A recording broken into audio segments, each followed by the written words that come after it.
Morning. It is Thursday, October 2nd, 2025, and here to talk about relationships, and we're going to deal with a hypothetical situation. I had a conversation with my oldest sister concerning leadership and trust. And as I had related in an earlier video before this one, that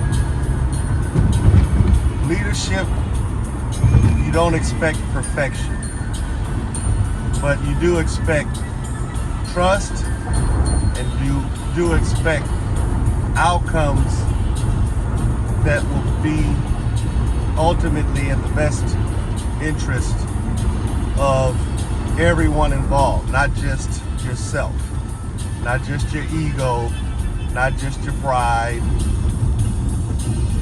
And basically the situation was this. I was talking to her, and she's basically saying that it's a partnership. Marriage is a partnership, and I can't trust a man if he's not willing to receive my input or advice. And I'm saying, okay, there's a lot of people that give advice, but as an individual, you don't know everything. And because you don't know everything, you can't know the outcome or the result before making many choices. And that's to say that you're not going to win every time you make a decision. But for some reason, women have this impression in their heads that the guy that they're dealing with just doesn't really make any mistakes, especially when you guys first meet each other. Like, the hypothetical situation was this. I said, let's say you're married and your husband has a business and he's making decisions. And now that you're a part of his inner circle, he's going to go ahead and start relating to you some of the details, but not everything, about what's going on with certain opportunities that he has. So he does these moves and he's relating these things to you, and you say, oh, sweetie, I don't know. I don't think we should do this one. And he's like, oh, he said, well, shoot, this one's going to be the one that give me the biggest payoff, sweetie. I don't know. I don't like that one. I'm a little nervous about that one. I don't think you should do it. And he's like, all right, okay. And so he takes your advice, or at least under consideration. But he ends up doing the deal the way he wants to do it, and he doesn't back out, he doesn't alter it, he just goes in and does it the way he knows he needs to do this in order to receive the biggest payout. And as it turns out, he falters, or the deal doesn't work out the way he expected. He loses money, he lost the investment. And here you come back talking, saying, oh my God, why didn't you listen to me? I told you, you shouldn't have done it. And now here it is, we lost all this money. What the?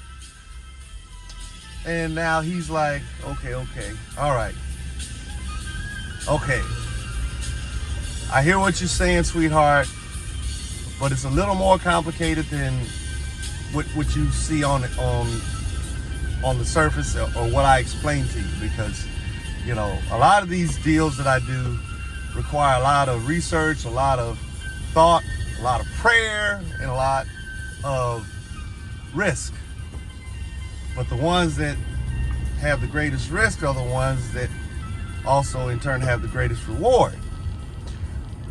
Okay, now check this one out. I got this other deal going on right now, and this one, I think, should set me back to level if everything turns out okay. It should bring us back to where we were before I lost on this last deal. Okay, and so she's like, oh, sweetie, I don't like this one. even more so than the last one. You know what I mean, what are you doing? I don't really understand what's going on. What are you doing?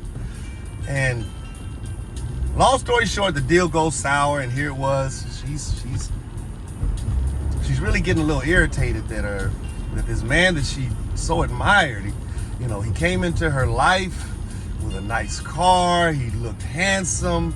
He was well dressed, well mannered.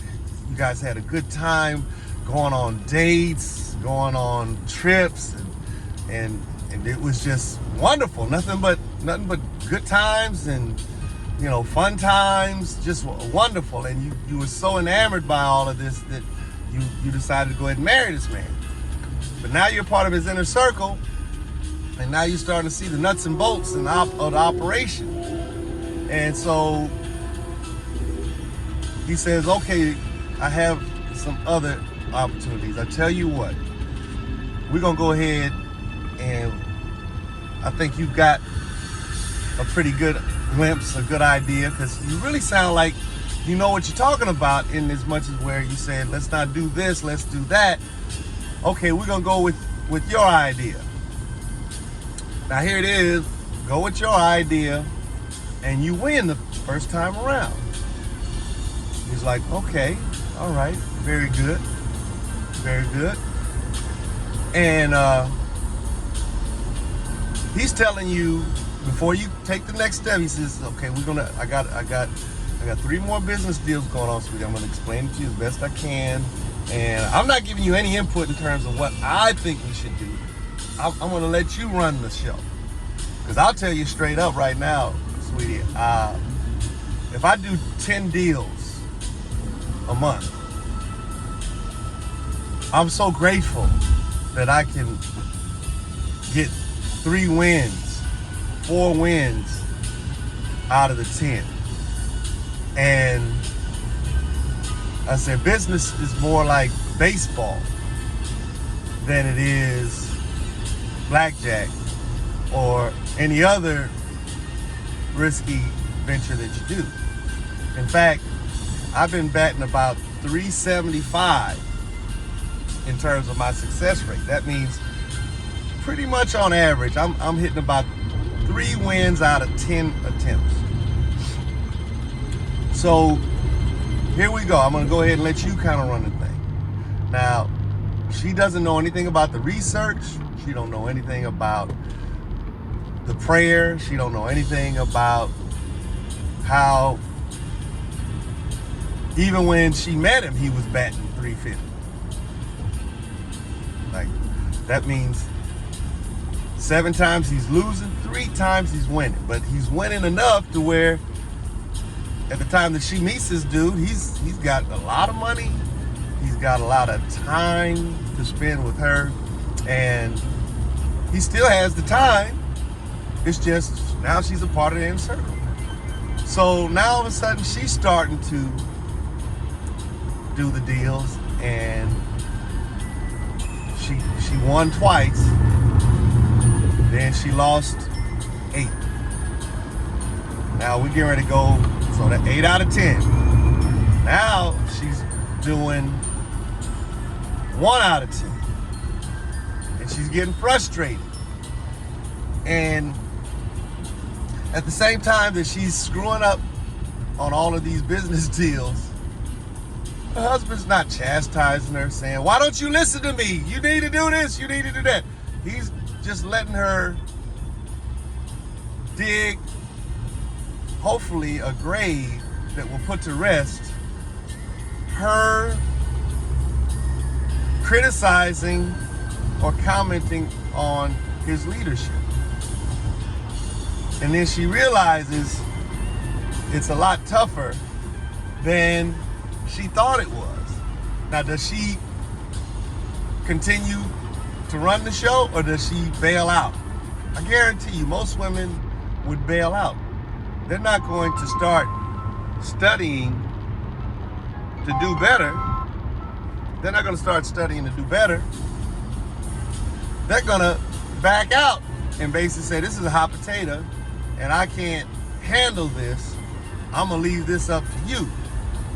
And that would be the best move. But Other women might get so frustrated and embarrassed, and their pride gets so bruised that now all of a sudden they want to blow up the relationship.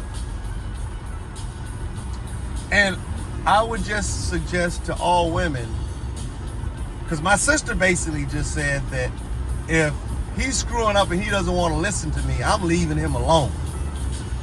But that's not the issue, sweetheart. That is not the issue. The issue is a leader knows everything, just about, not everything, but just about everything involved, because he's had to take the wins along with the losses. And he's learned more from the losses than he's learned from the wins. The wins puff up your pride and make you think you know something, that you're doing something, but eventually you start hitting a hard spot where you're getting more losses than you're getting wins, but you can't give up. You can't stop doing what you did to keep winning. That's why baseball is America's greatest pastime. Football in America, American football, has become America's greatest pastime, but I would suggest that maybe it's because it's a more exciting sport. Baseball is really not so exciting because the guys who are considered Hall of Famers, I think the average, I should have done some research. Maybe you guys can do some research and hit me up in the comments. The average batting average for a Hall of Famer is probably around 325. I'd be willing to guess, which means 7 times out of 10, he's going to the plate, the pitcher is putting his ass back into the dugout. He ain't even getting on base. But those are the guys and the teammates that play with these people, or the team, all of the members of the team, they understand the game. So you got the best teams playing in the World Series where the baddest dude in the dugout is going to walk back to the dugout 7 out of 10 times. So that should tell you just how challenging and difficult the game of baseball is. It's not a brute sport game in as much as that it requires a man to be able to harness that brute force and take a wooden stick and hit a tiny ball, get on base and do what he needs to do to score runs.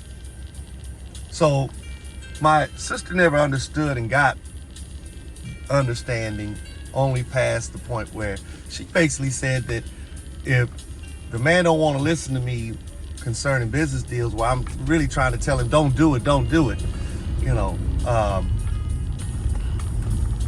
is the wrong attitude to have.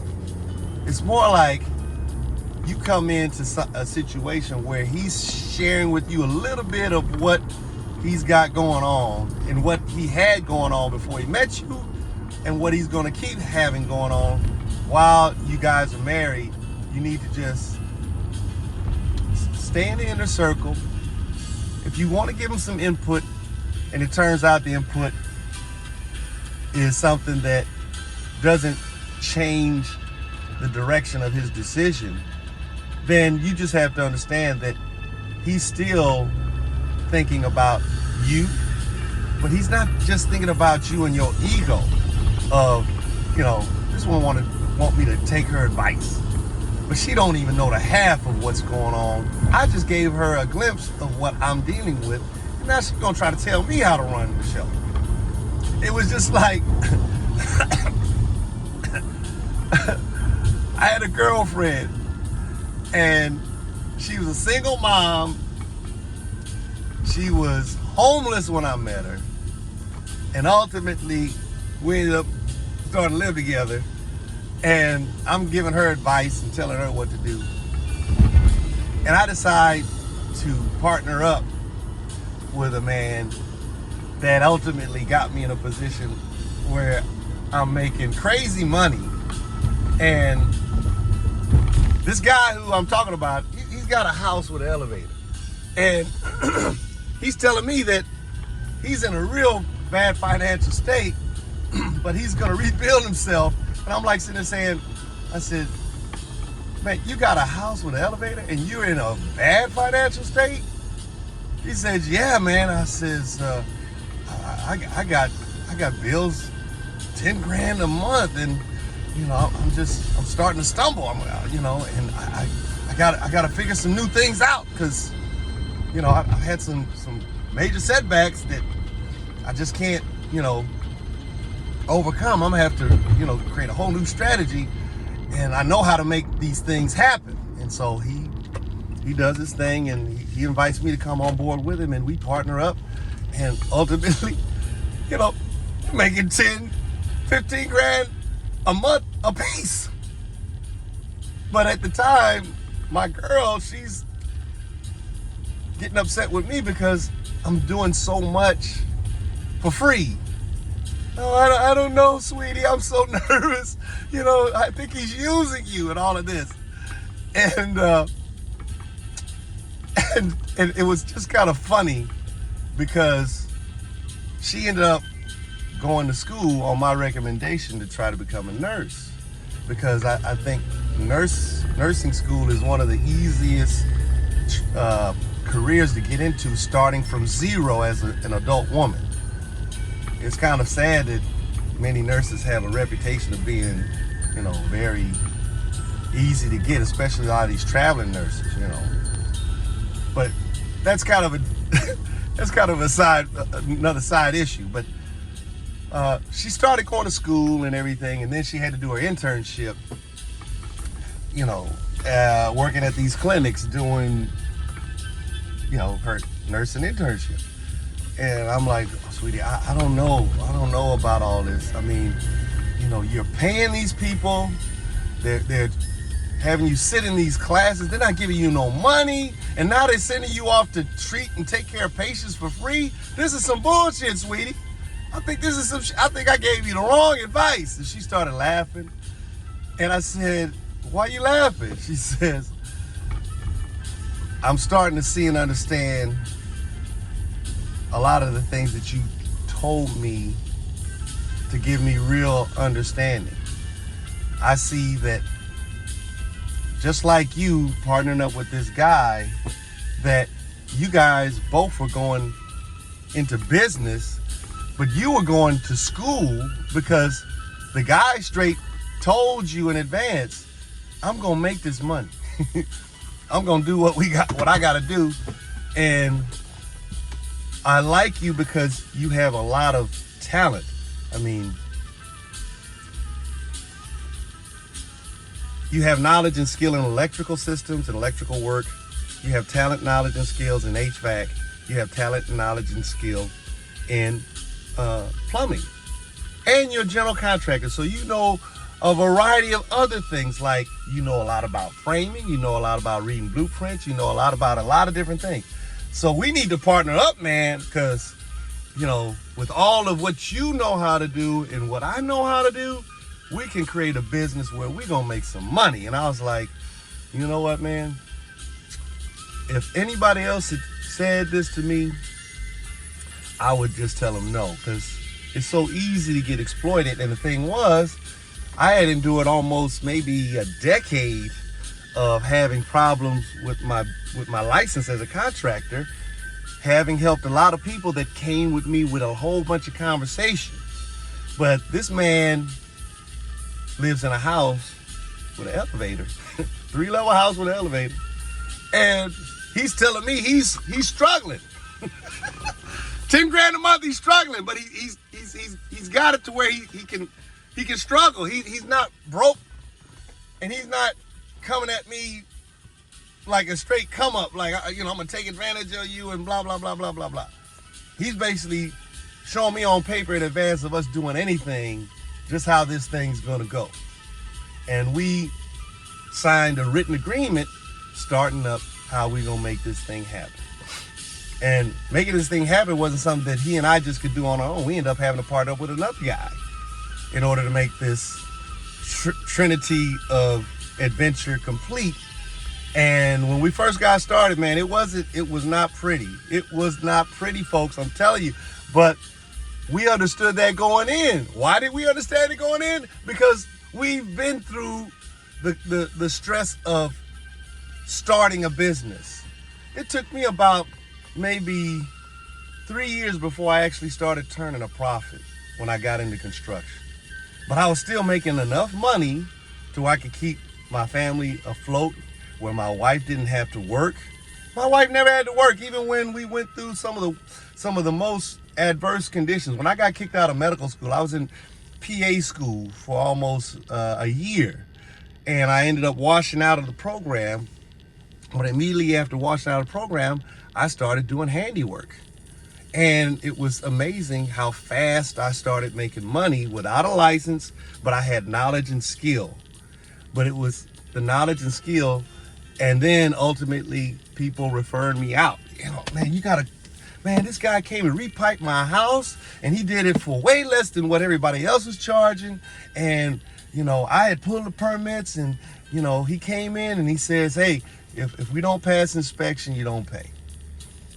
That was kind of how much confidence I had going in to construction without any license, but I had a very solid knowledge foundation because my uncle, who I was named after, he was into plumbing. He was into doing a little bit of everything. He never got his license, but he made so much friggin' money, man. It was amazing how much money he was making doing what he was doing. So ladies, what I'm trying to show you is that a lot of these guys that you see winning, and I'm not talking about these entertainers that come into their money by virtue of making a hit. You know, most people make money by really creating and providing service to humanity. I'm excited that I can build a house literally from the ground up with my own two hands. Never done it totally, but in this current project that I'm doing, I'm responsible for the most part for the heating and air systems, the plumbing systems, and the electrical systems. I'm gonna be so proud and overjoyed when this house is finished, because we're making a lot of money with these houses. But the satisfaction that I get when I drive by some of these houses that I completed, it's wonderful when I see my work still serving and still blessing people. That it's just a wonderful thing. In fact, I'm gonna end the video on this note, and then I'm gonna make another video immediately after, because I'm in front of the house that we're finishing up, where I did all the HVAC and electrical. I'll do a video later on today to update you guys on the progress and how things look. But I'm heading over to this house, and I'm gonna do a little video of it to show you guys. I was responsible for the electrical systems of this house that I'm gonna go to for the next video. But you gotta have a maturity, ladies, of trust, and you will go through some adverse conditions, because even in my own marriage, my wife and I went through the adverse condition of me getting kicked out of medical school. It was a short-lived period of adversity, but the marriage suffered for a moment until I got the hang of making this money doing construction. And when I made that money started making that money during construction, it entailed a lot of long hours. So instead of me being at home as much as I used to be at home when I worked at the fire department, I wasn't home much at all. And I was really away from home when I was in medical school, because I was going to school up in Palo Alto, California. You know, taking the PA courses out there. So I literally would be away from home for like about 15 days out of every month, studying and preparing to get this thing going. But all of these things culminate in developing a person's maturity. You got to understand this, lady. So if the man as a leader goes against what you are recommending, he's not saying that you're stupid, and he's not saying, just shut up, I don't need you to tell me what time it is. No, he's basically has a skill set that was the very thing that drew you to want to be with him, to spend time with him, and ultimately to marry him. So if that's sufficient for you to marry the man and to be proud to brag about him to your girlfriends and to continue with this relationship, then that should be enough for you. After you give your advice and he disregards it, or even if he heeds it, that should be enough for you to just continue with the relationship and not take it as he don't listen to me, he don't do what I say. Because he can't do what you say necessarily in certain regards, because he knows what you don't know. And if you knew more than what he knew, then you would be the one making all the money, and then you might be looking for a man who's even better than him. But better is not necessarily always quantified by dollars, you know. Because I'd say what blows up most women's mindset is the fact that they think they're better. So their pride goes before destruction, and their puffed up spirit before a fall. You guys are gonna end up being you won't be in the relationships, and you won't be in them for long, because you think it's all about, you know, the money. You think it's all about your education. I dropped out of university, and I'm on track to be making maybe $40,000 a month. With all the business transactions we got going, we just hired a couple of apprentices right now. We're training them. They're making $200 a day being trained. To be trained in what I know, what I had to learn through the School of Hard Knocks, what I learned by volunteering to go work for an electrician, volunteering to go to work for an HVAC contract, volunteering to go work for free on my own properties when I had properties. These are the things that I'm so excited and happy about. And I just really hope that women would understand that your place is not to be telling a man who you chose as your husband. You're to give him input, you're to give him feedback, but you have to trust.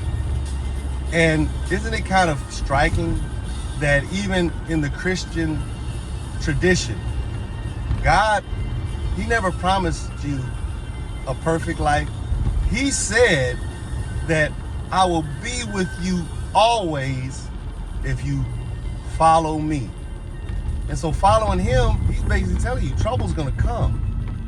Problem's gonna come. Adverse conditions are gonna come. The story I told you guys about my mother, when she was tempted by her supervisor, handsome dude. She thought about it, and it would have been an easy thing for her to cheat on my father, but she didn't do it. So with that, I just say, I think you guys should really understand my point. Trust is being able to bear up adversity to the degree that you're able to learn the lesson that adversity is going to give you, while still maintaining your good character. Talk to you soon.